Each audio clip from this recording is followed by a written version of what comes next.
Hello and welcome to Advait humanity classes. आज हम class 10th के इंग्लिश के चैप्टर 10th करने जा रहे हैं, द सरमन एट बनारस। सो अगर आपने मेरे चैनल को सब्सक्राइब नहीं किया तो सब्सक्राइब कर लें, लाइक और शेयर करें and also press the bell icon so that you get the notification whenever any new videos are uploaded. So let us begin the chapter, the sermon at Banaras. Gautam Buddha 563 BC to 483 BC, और ये बहुत पहले की बात है, आज से करीब करीब 3000 साल पहले की बात है। जो बुद्धा थे began life as a prince named Siddhartha Gautama in northern India. तो ये राजा के लड़के थे, प्रिंस थे, और इनका नाम जो था सिद्धार्थ गौतमा था जब बाई बर्थ।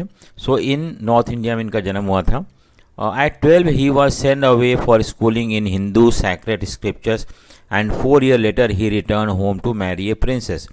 इन्हें 4 साल के लिए भेज दिया गया था पढ़ने के लिए हिंदू रिलीजियस बुक को, एंड फाइनली जब वो वापस आते हैं तो उनकी शादी हो जाती है। They had a son and live for 10 years as befitted royalty, और 10 साल तक वो पैलेस में रहे। At about the age of 25, जब 25 साल के हुए, the prince there here to for sealed from the suffering of the world while out hunting chance upon a sick man, then an aged man, then a funeral procession, and finally a monk begging for alms. तो जब एक बार वो बाहर निकले अपने palace से, actually उनके father ने उसे प्रोटेक्ट करके रखा था, उन्हें किसी भी तरह का दुख से सामना नहीं होने दिया था। लेकिन जब एक बार वो हंटिंग के लिए बाहर निकले अपने पैलेस से, तो उन्होंने 4 चीज़ देखा। क्या क्या देखा? एक तो सिक मैन देखा उन्होंने, सिक मैन को देखा, सिक मैन के बाद एक एज्ड मैन मतलब बूढ़ा आदमी को देखा, देन ए फ्यूनरल प्रोसेशन, एक डेथ बॉडी जो कैरी किया जा रहा था सिमेट्री वहाँ पे ग्रेवयार्ड में, and finally A monk begging for arms. और चौथा क्या देखा उन्होंने? एक मॉन्क जो था जो कि आर्म्स भीख मांग रहा था।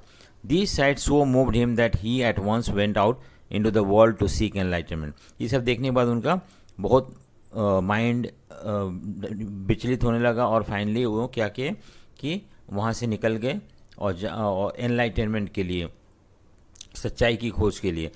कंसर्निंग द सोरो ही हैड विटनेस, जो उन्होंने दुख देखा था अपने आसपास, उसको उस चीज़ को समझने के लिए। He wandered for 7 years and finally sat down under a peepal tree where he vowed to stay. वो क्या किए कि 7 साल तक इधर उधर घूमते रहें, और फाइनली वो एक पीपल ट्री के नीचे बैठ जाते हैं, और वहाँ पर उन्होंने वो कसम खाते हैं कि वहाँ से तब तक नहीं हटेंगे जब तक कि उन्हें एनलाइटनमेंट नहीं मिल जाता है, या he find out the purpose of life and death and what is the truth behind everything, that is called enlightenment. Enlightened after 7 days he return, he renamed the tree as Bodhi tree. बाद में उनको enlightenment मिलता है, उसके बाद उस बोधि tree को एक नाम देते हैं, उसका नाम है बोधि ट्री, उस ट्री को जिसके नीचे बैठ के उन्हें विजडम मिला था। And begin to teach and to share his new understanding, उसका जो भी उन्होंने समझा लाइफ के बारे में, वर्ल्ड के बारे में, पर्पस ऑफ लाइफ, ये सब चीज़ उन्होंने शेयर करना शुरू कर दिया। At that point he became known as a Buddha. जब वो एनलाइटेंड हो गए तो उनको हम बुद्धा बोलते हैं, द अवेकेंड और the enlightened one. The Buddha preached his first sermon at the city of Banaras. कहाँ पर उन्होंने पहला सरमन उपदेश दिया था? बनारस में, ठीक है। Most holy of the dipping places on the river Ganga, Ganga नदी के I mean Banaras situated at the bank of river Ganga, और वहाँ पे उन्होंने सरमन दिया था। It reflect the Buddha wisdom about the inescapable kind of suffering, और वहाँ पे उन्होंने ये बताया था कि किस तरह का सफ़रिंग जो है everybody who take birth has to undergo. अब द किस्सा गौतमी, तो वहाँ पे उन्होंने एक उपदेश दिया था। उस उपदेश में एक कुछ सिखाने की कोशिश करते हैं लोगों को, और वही उपदेश यहाँ पे नीचे लिखा हुआ है। क्या था? एक कहानी है किस्सा गौतमी, जो उन्होंने नरेट किया था। किस्सा Gautami had an only son and he died. एक लेडी थी जिसका नाम था किस्सा गौतमी, और उसका एक ही सन था और वो मर जाता है.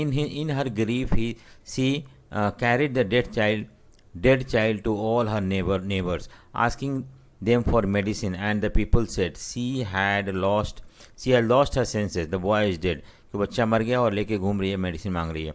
At length Kisa Gotami met a man who replied to her request, I can not give the medicine, मैं आपको मेडिसिन नहीं दे सकता हूँ, for thy child, but I know a physician who can, लेकिन मुझे एक पता है ऐसा आदमी, ऐसा डॉक्टर जो कि आपके बेटे को सही कर सकता है. And the girl said, pray tell me sir who is it, कौन है वो बताओ मुझे. And the man replied, go to Shakya Muni the Buddha, और वहीं आसपास कहीं बुद्धा जो थे सरमन दे रहे थे, उपदेश दे रहे थे, उनको वहाँ भेजा. The Kisa Gotami repaired to the Buddha and cried, उन्होंने जाके बुद्धा के पास गई और रोते हुए बोला, lord and master give me the medicine that will cure my son, कि मुझे वो मेडिसिन दे दो जिससे मेरा बच्चा ठीक हो जाए.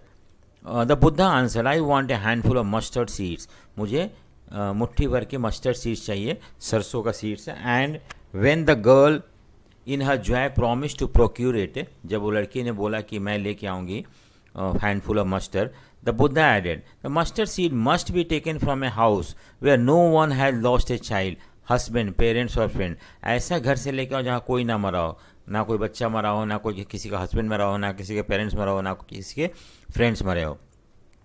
Poor Kisa Gotami now went from house to house, वो घर घर घूमते रही. And the people pitied her and said, here is the mustard seed, take it, लोगों ने बहुत दया उन पर दिखाई है और बोला कि लो ये मस्टर्ड सीड्स हैं. But when she asked, did a son or a daughter, a father or mother die in your family, जब ये पूछी कि मस्टर्ड सीड तो दे रहे हो लेकिन क्या आपके घर में कोई मरा है, they answered her, alas the living are few but the dead are many. तो उन्होंने जो आंसर मिला उससे ये पता चला कि जो लोग मर चुके हों ज़्यादा है और जिंदा हैं वो कम हैं.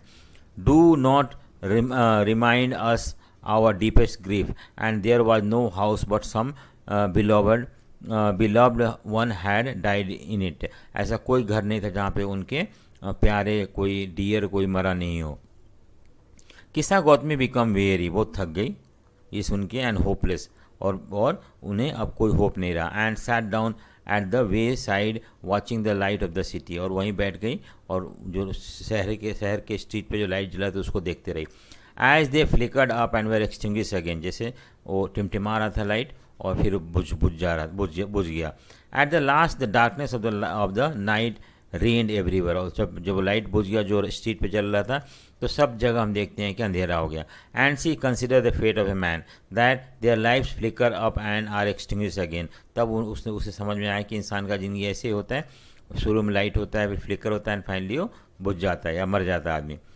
How selfish I in my grief, मैं कितना सेल्फिश हो गई थी. Death is common to all, yet in this valley of resolution there is a path that leads him to immortality who has surrender to all selfishness. ये बोल रहे हैं कि इस दुनिया में जहाँ पे कि लोग बहुत दुख हैं, सफरिंग है, ऐसा कुछ पाथ है जो कि लोगों को अमर बना देता है अगर हम अपना सेल्फिशनेस को सरेंडर कर देते हैं. तो अगर हम अपने डिजायर को ख़त्म कर देते हैं तो हम इमोर्टल हो जाएंगे. The Buddha said, the life of mortar in this world is troubled and brief, जो जिंदा लोग हैं उनका लाइफ जो है बहुत ही परेशानी से बीतता है और बहुत छोटा ज़िंदगी है जिसमें कि बहुत पेन होता है. For there is not any means by which those that have been born can avoid dying, कोई भी आदमी जो जन्म लिया है वो कभी भी मौत से भाग नहीं सकता है. After reaching old age there is death, of such a nature are living me, यही इंसान का नेचर है कि बूढ़ा होने के बाद वो मर जाते हैं. As ripe fruits are early in danger of falling, so mortal were born are always in danger of death, जैसे कि पका हुआ फल हमेशा ज़्यादा चांसेस होता है मरने का, गिरने का, उसी तरह से जो जन्म लिया है उसे मरने का ज़्यादा खतरा होता है. As all earthen vessels made by potters end in being broken, जितने भी सारे मिट्टी के बने हुए घड़े होते हैं और टूट ही जाते हैं. So is the life of mortar, इसी तरह से एक इंसान का ज़िंदगी है. Both young and adult, both those who are fools and those who are wise, all fall in the power of death, all are subjected to it. हर आदमी चाहे वो मूर्ख हो या चालाक हो या बहादुर हो या वी को सबको मरना है। Of those who overcome bye death depart from life. A father can not save his son nor kinsman there relative. यहाँ पे कोई भी किसी को बचा नहीं सकता, ना फादर अपने बेटे को, ना रिलेटिव अपने रिलेटिव को। Mark while relatives are looking on and lamenting deeply one by one mortals are carried off like an ox that is led to the slaughter. जैसे कि लोग पछताते हैं मरने के बाद, लोग दुख मनाते हैं, लेकिन फिर भी लोग मरते जाते हैं। और then they are taken to burial ground where they are buried. जैसे कि ऑक्स को हम स्लॉटर हाउस लेके जाते हैं, उसी तरह से लोग मरते हैं and they are taken to the graveyard. So the world is afflicted with death and decay. पूरा वर्ल्ड में सब जगह डेथ है, डीके है। Therefore the wise do not grieve. जो बुद्धिमान होते हैं, जो अवेयर होते हैं, उन लोग किसी के मरने पे दुख नहीं मनाते। Knowing the terms of the world, कि पता है ये तो होना ही होना है, जो होना उस पर ग्रीव करने की क्या होते हैं। Not from the weeping not from grieving will any one obtain peace of mind. ना रोने से ना दुख पहुंचाने से हमें दिमाग की शांति, माइंड की शांति नहीं मिल सकती है। On the contrary his pain will be the greater and his body will suffer. अगर ऐसा करते हैं लोग, रोते हैं या दुख मनाते हैं, तो उनका जो दुख है और ज़्यादा गहरा हो जाएगा। He will make himself sick and pale. और वो अपने आप को बीमार कर लेंगे, अपने आप को दुखी कर लेंगे। Yet the dead are not saved by the lamentation. इस तरह से पछताने से भी जो मरे लोग होते हैं वो वापस नहीं आते हैं। He who seek peace should draw out of arrow of lamentation. जो लोग शांति चाहते हैं, उन्हें इस पछतावा से बाहर निकलना पड़ेगा। And complaint and grief. हाँ, इस पछतावा से बाहर निकलना पड़ेगा, दुख से बाहर निकलना पड़ेगा। He who has drawn out the arrow and has become compose will obtain peace of mind. जो इस दुख से बाहर निकल जाएगा, उसी को शांति मिलेगा। ही who has overcome all sorrow will become free from sorrow. जो सारे सॉरो के ऊपर जीत एक्वायर किया है, वैसे ही आदमी सॉरो से फ्री हो सकता है एंड ऐसे आदमी ब्लेस्ड हो सकता है। सो आपको समझ में आएगा, छोटा सा स्टोरी था। इस स्टोरी के थ्रू बुद्धा ने उस औरत को एक लेसन दिया कि हमें मौत पे नहीं रोना चाहिए, क्योंकि मौत जो है बहुत ही कॉमन चीज़ है and everybody has to face it. So आपको होपफुली समझ में आया होगा। अगर आपको समझ में आया तो मेरे चैनल को लाइक, शेयर एंड सब्सक्राइब जरूर करें and do comment. So thank you for watching. Thank you.